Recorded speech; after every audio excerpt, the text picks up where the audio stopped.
Hello, ഇന്ന് മോൻ്റെ പിറന്നാളാണ്. ഇന്ന് നാളാണ്. ഞങ്ങളങ്ങനെ വലിയ ആഘോഷം വേറെ ഒന്നുമില്ല. അവനെ തനിയെ ഞാൻ എന്നും അവന് വാരിയാണ് കൊടുക്കുന്നത്. അവൻ തന്നെ അങ്ങനെ കഴിക്കാറേ ഇല്ല, വളരെ കുറവാണ്. അപ്പോൾ അതുകൊണ്ട് തനിയെ കഴിക്കാനായിട്ട് തറയിൽ ഇരുത്തിയിട്ട് ഇലയിട്ട് സദ്യ വെച്ച് കൊടുക്കുകയാണ്. അപ്പോൾ അതിൻ്റെ ഒരു ആവേശത്തിലിരിക്കുകയാണ്. അത്ര ഇഷ്ടമല്ല തനിയെ എടുത്ത് കഴിക്കാനായിട്ട്. എനിക്കറിയാം, ഇനി അങ്ങനെ ശീലിപ്പിക്കാൻ പാടില്ല എന്നുള്ളതറിയാം. പക്ഷേ പിറന്നാളായിട്ട് അങ്ങനെ തനിയെ കഴിക്കാൻ വേണ്ടിയിട്ട് പോവുകയാണ്. അപ്പോൾ അതിൻ്റെ ബഹളമാണ്. അവന് അത് വേണ്ട ഇത് വേണ്ട അങ്ങനെയൊക്കെ. അവൻ എല്ലാ കറികളും ഒന്നും കഴിക്കത്തില്ല. അപ്പോൾ അതുകൊണ്ട് അവന് ഇഷ്ടമുള്ള കറികൾ മാത്രമാണ് റെഡിയാക്കിയേക്കുന്നത് എല്ലാം. അപ്പോൾ ഈ സദ്യ കാണുമ്പോൾ നിങ്ങൾ കരുതും, അയ്യോ ഇതെന്ത് സദ്യയാണ് എന്ന് തോന്നുമായിരിക്കും.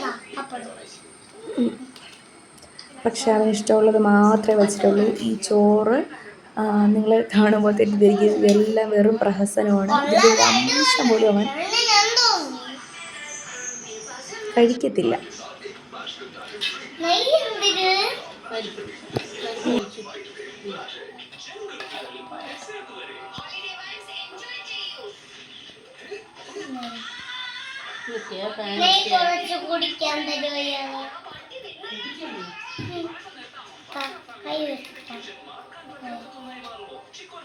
നീ കയ്യിൽ വയ്ക്കുന്ന മോരല്ലേ, കയ്യിലൊക്കെ ആവും. ആ കയ്യിലല്ല, ചോറിനാണ് കയ്യിലേ, ഈ കയ്യിലല്ല.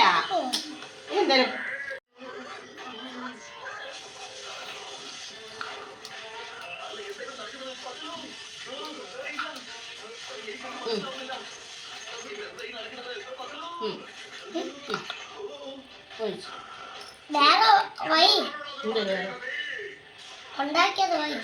ഉണ്ടാക്കിയത് ഇനി പരിപ്പും കുട്ടി ചോറ് കുടിച്ച് സാമ്പാർ. ഇപ്പോഴല്ല, പരിപ്പും പപ്പടം ഉണ്ടിച്ചാണ് കഴിക്കുന്നത്. പരിപ്പും പപ്പടം ഉണ്ടിച്ച് സാമ്പാർ കൂട്ടിക്കുന്നത്, പിന്നെ മോര്, പിന്നെ പായസം.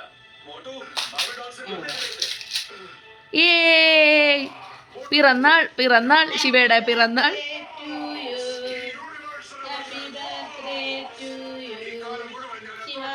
ശിവ എല്ലാ ഊണും എല്ലാ ചോറും കഴിക്കണേ.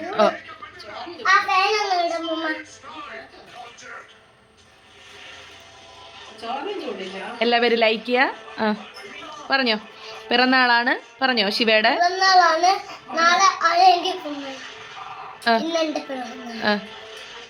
അതിന് സദ്യ നമ്മൾ തനിയെ കഴിക്കാൻ വേണ്ടി ഇരിക്കുകയാണ്. സദ്യ എല്ലാ കറികളും ഇല്ല, ശിവയ്ക്ക് ഇഷ്ടമുള്ള കറികൾ മാത്രമേ നമ്മൾ സദ്യയിൽ റെഡിയാക്കിയിട്ടുള്ളൂ. മിനി സദ്യ.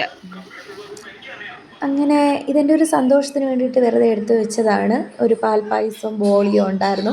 കഴിച്ച് ഇങ്ങനെ ആയിട്ടുണ്ട് അവസ്ഥ. അപ്പോൾ ഇന്നത്തെ വീഡിയോ ഇഷ്ടമായിട്ടുണ്ടെങ്കിൽ ലൈക്ക് ചെയ്യുക. ടാറ്റാ.